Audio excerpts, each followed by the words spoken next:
Okay. All right. Welcome. Welcome. Happy Thursday and welcome to the Be Your Own Hero Show. So first of all, I gotta apologize again. I messed up destinations thus far again. I set it for 6 p.m. 6 o'clock. Wait a minute. 8:45 local time, but I set for p.m. instead of a.m. So most of you are checking the stats and you're seeing that the show's going to come on at at 8:45 p.m. But it is what it is. It is what it is. As I'm learning every day, that I'm doing this every day, that I have to stay in the rhythm of it.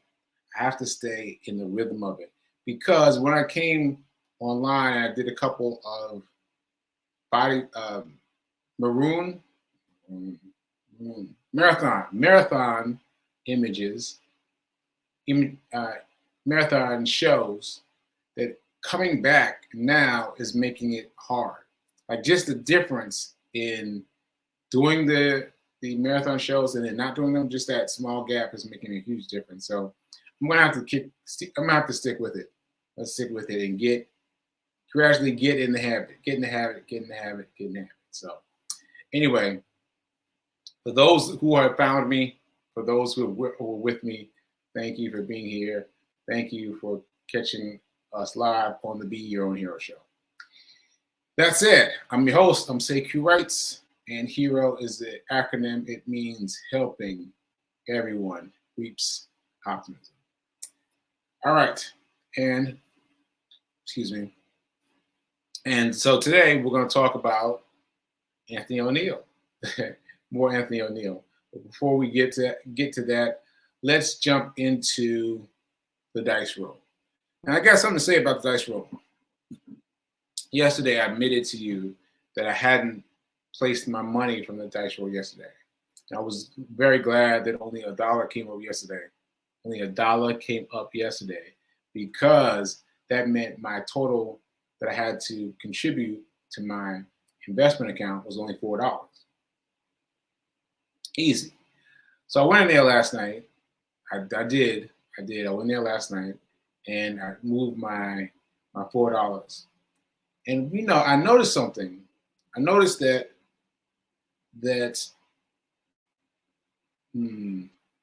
how do I want to put this?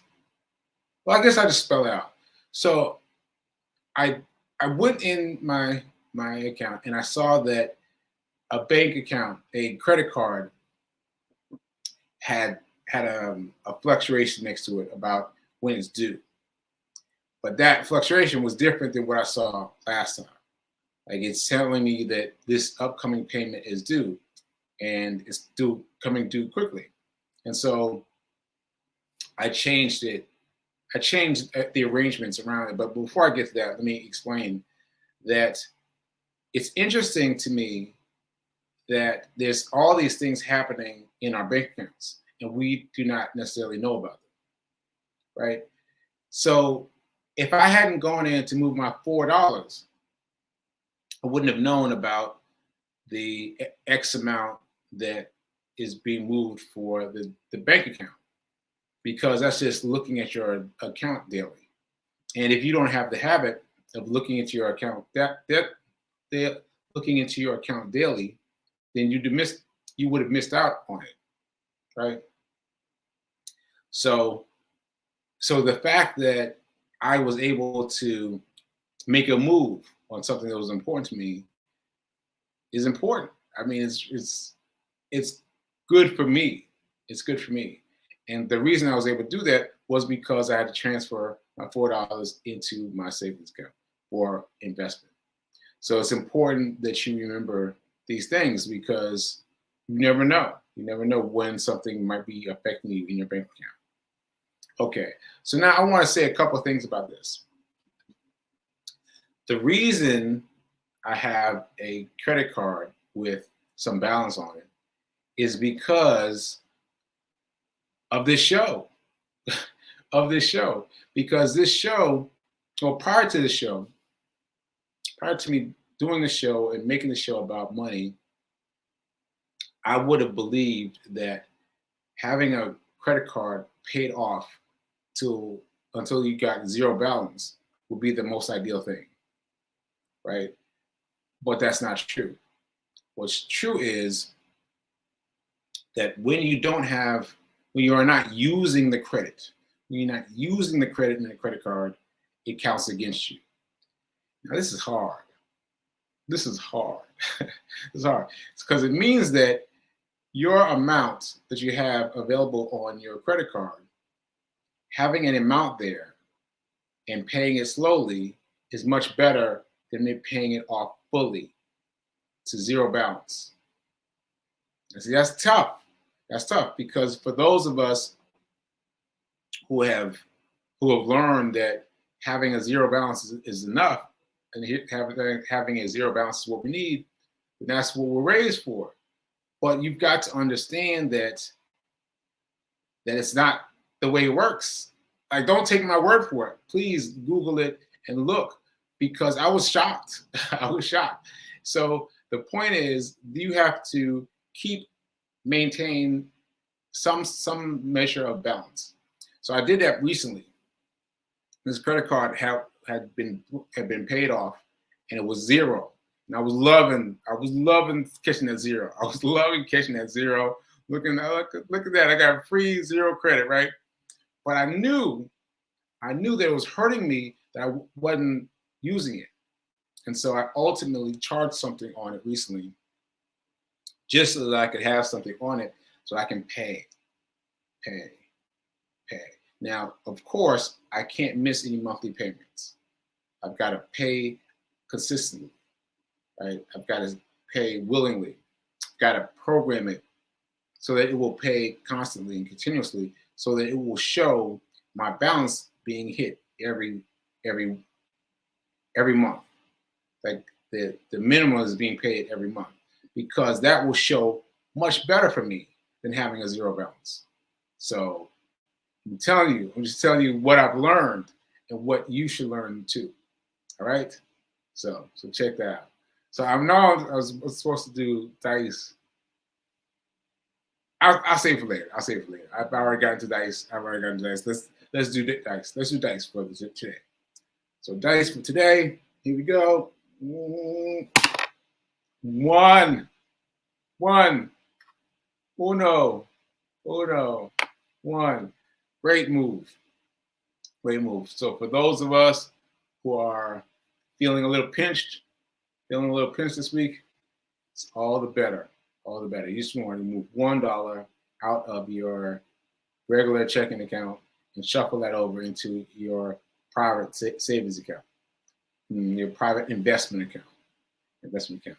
So just to recap this, to be clear, I'm suggesting that you have a secondary account, that you go to your bank, they love you already, and ask them for a second account. Right? It's easy. And then as these numbers come up, you transfer the money into this account. Small amounts, $2, $3, today $1, the small amounts, right? And then at some point, you've got to decide whether you need to move that money quickly or slowly. Quickly or slowly, because you want to make sure that money isn't there to you as a visible deterrent.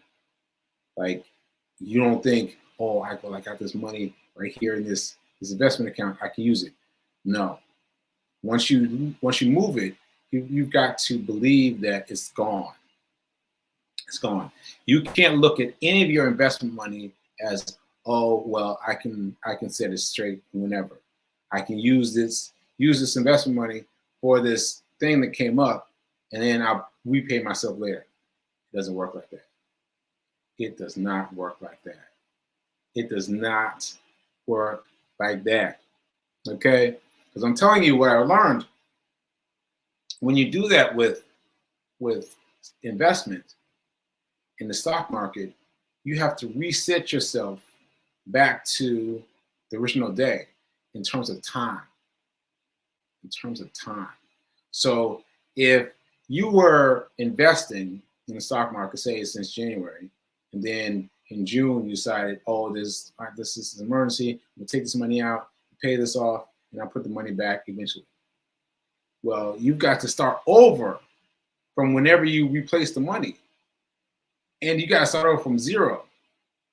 Now, you had the money in there since January.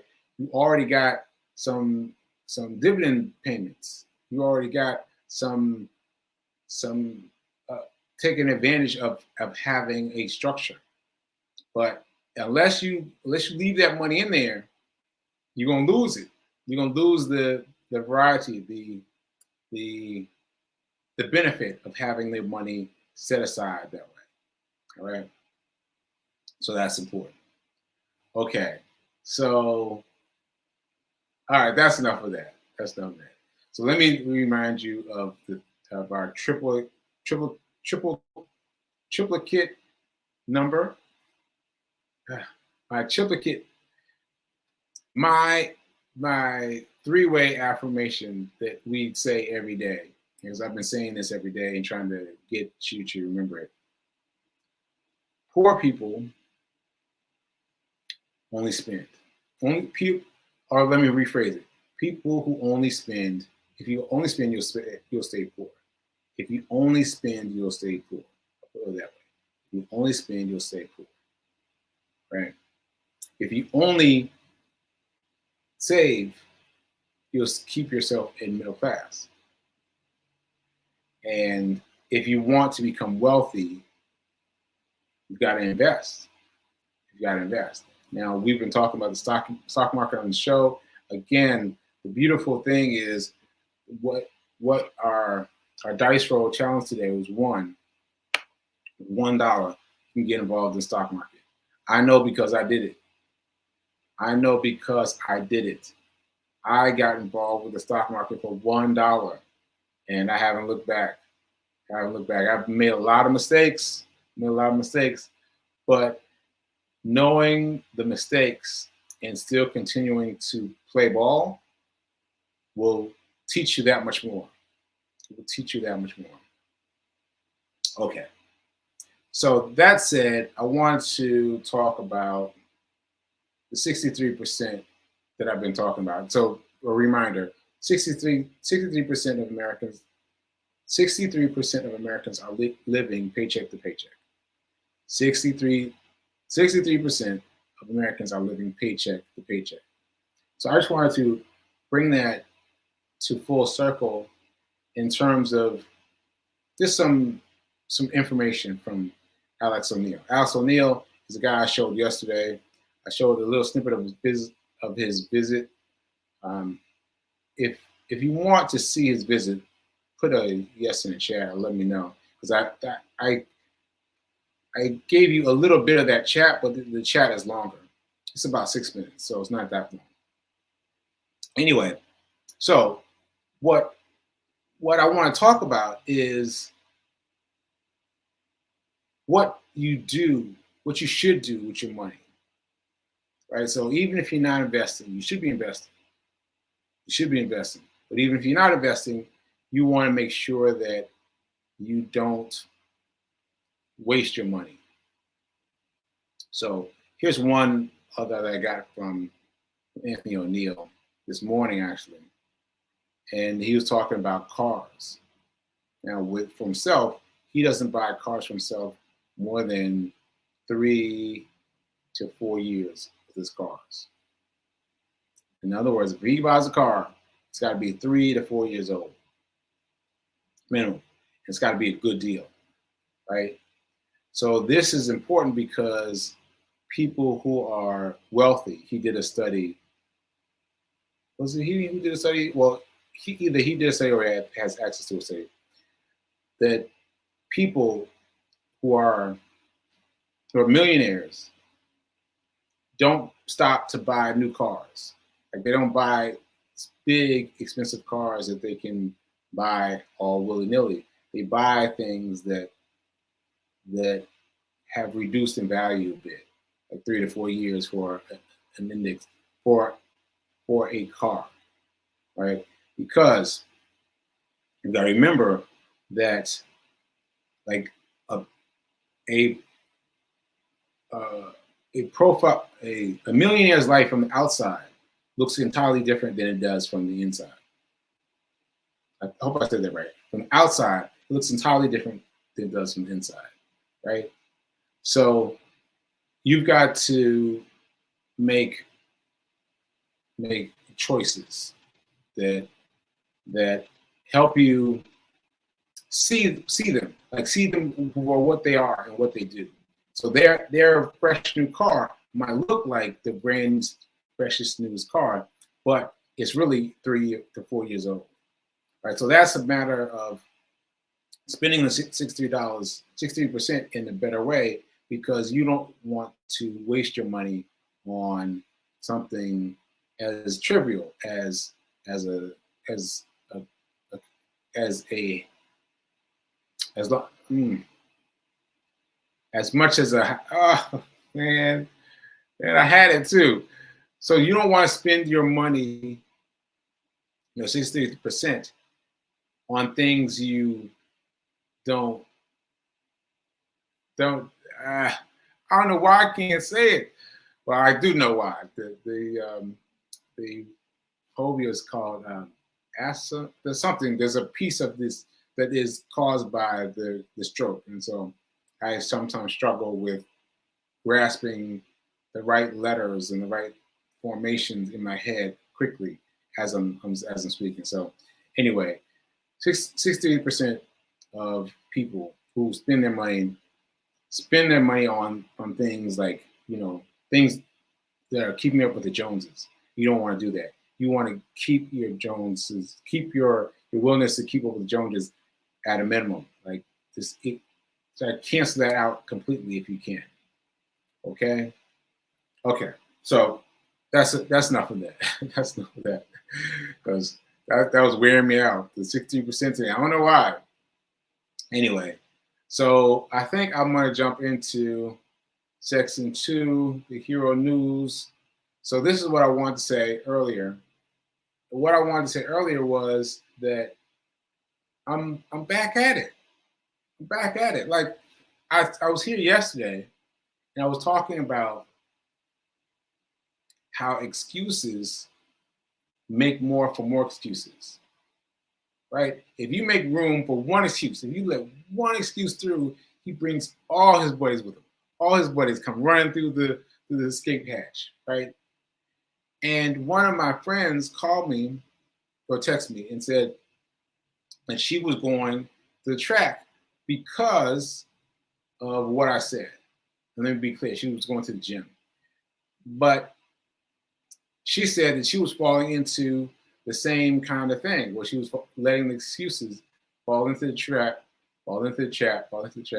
and it took her like the clear commitment of me saying that to be careful of your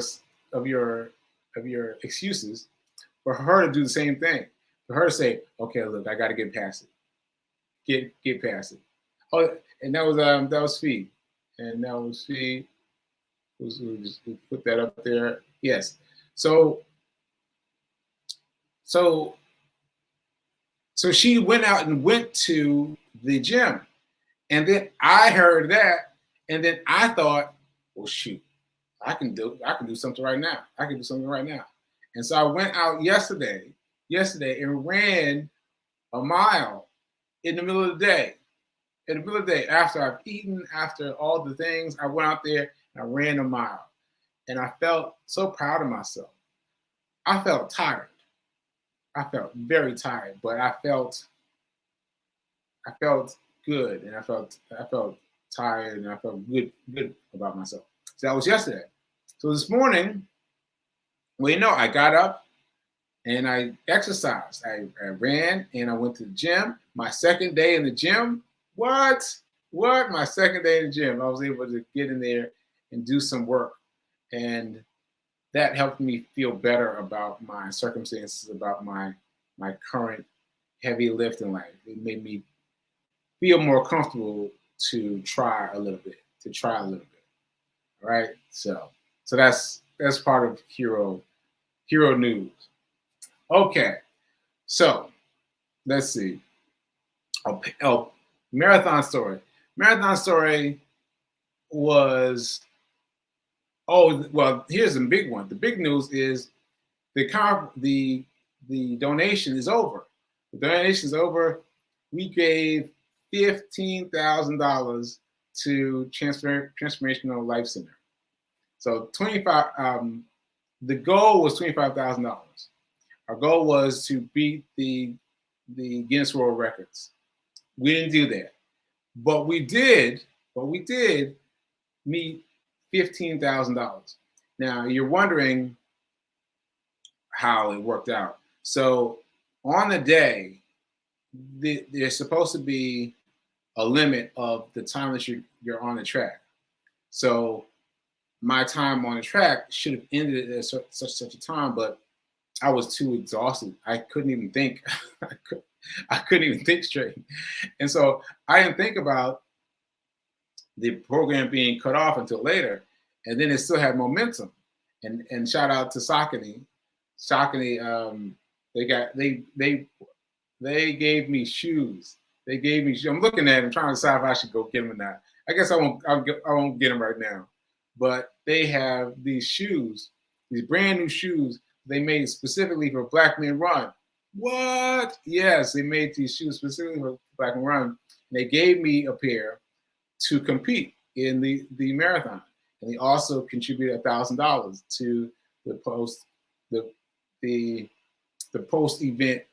What am I calling it? The Sekou Plus 4 Award. It was called the Sekou Plus 4 Award because it was about 4 weeks or so that we let it go on.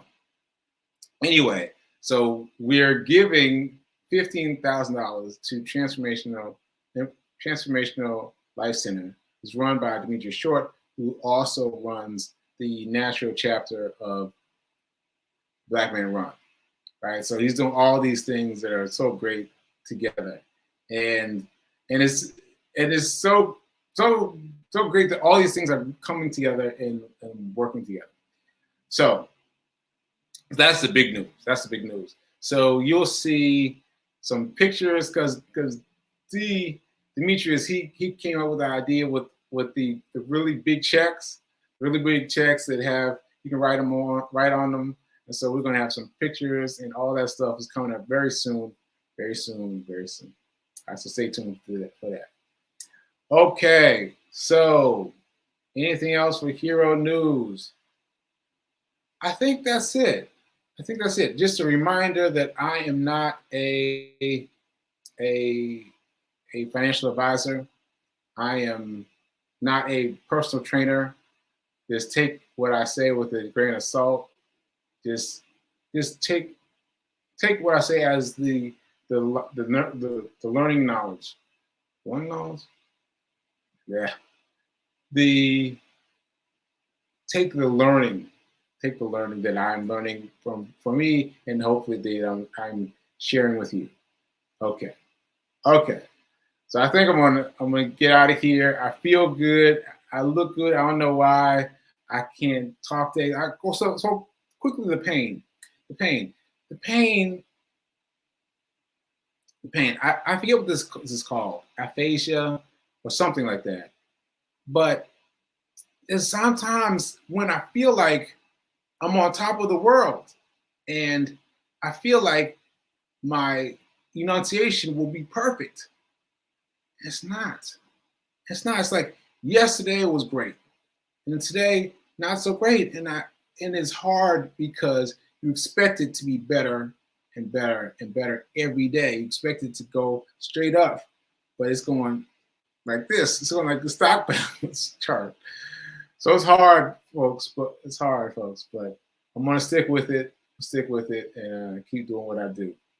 So keep doing. Be your own hero, and remember that now is better than perfect, right? And let me find my thing so I can close out properly. Let me find my thing. All right, so I'm gonna say it again. Keep doing. Be your own hero. Doesn't matter what anybody else thinks. be your own hero. And remember that now it's better than perfect. All right? Later.